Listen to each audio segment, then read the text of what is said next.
স্ত্রী যখন ভিন্ন ভিন্ন পুরুষের সাথে প্রেমে পড়ে তখন স্বামীর সাথে কেমন ব্যবহার করে?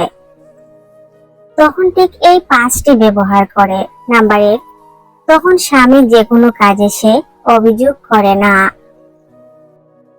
নাম্বার 2, সব সময় সে তার স্বামীকে হাসি খুশির ভেতরে রাখতে চায়, কিন্তু স্বামীকে বেশি সময় দিতে চায় না। নাম্বার 3, আগের তুলনায় সে একটু বেশি সাজুগুজু করে এবং সে নিজেকে আগের তুলনায় স্বাধীন মনে করে এবং সেভাবেই চলাফেরা করে। নাম্বার 4, বেশি বেশি বাপের বাড়ি যেতে চায় আর গেলে আসতে চায় না।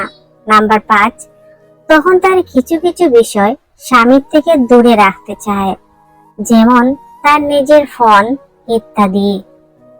এই 5টি কারণ ছাড়াও আরো কিছু কারণ আছে, যেমন সব সময় ফোনে ব্যস্ত থাকবে, কারণ ছাড়াই বাসার বাইরে বের হবে, স্বামীর উপর কারণ ছাড়াই বিরক্ত হবে, সংসারের কোনো কাজ মন দিয়ে করবে না, স্বামীর সাথে শারীরিক মিলন করতে চাইবে না।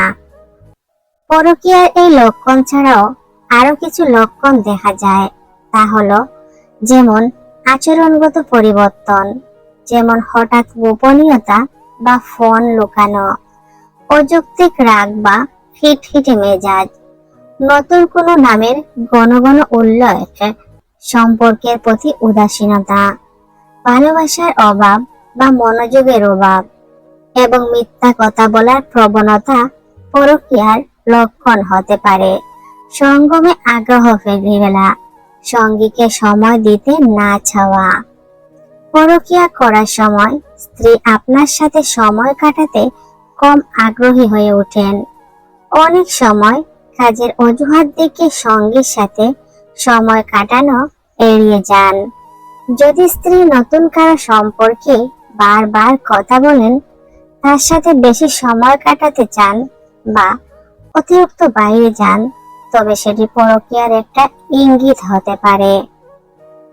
যদি আপনার স্ত্রী হঠাৎ করে আপনার সামনে মিথ্যা বলা শুরু করেন বা বিভিন্ন সময়ে তথ্য গোপন করেন, বিশেষ করে কোথায় যাচ্ছেন, কার সাথে সময় কাটাচ্ছেন, এই ব্যাপারে যদি তার স্বচ্ছতা না থাকে, তাহলে তা পরকীয়ার একটি ইঙ্গিত হতে পারে। যদি মনে করেন সমস্যার সমাধান করতে আপনি ব্যর্থ হচ্ছেন, তবে একজন পারিবারিক কাউন্সিলরের সাহায্য নিন। সম্পর্কের সমস্যায় কাউন্সেলিং বেশ কার্যকর হতে পারে। যদি পরকীয়ার প্রমাণ মিলে, তবে আপনি তাৎক্ষণিক কোনো কঠোর সিদ্ধান্ত না নিয়ে পরিস্থিতি বিবেচনা করে ধীরে ধীরে সিদ্ধান্ত নিন। আপনার নিজস্ব অবস্থান ও আবেগ বুঝে পরিস্থিতি বিবেচনা করুন।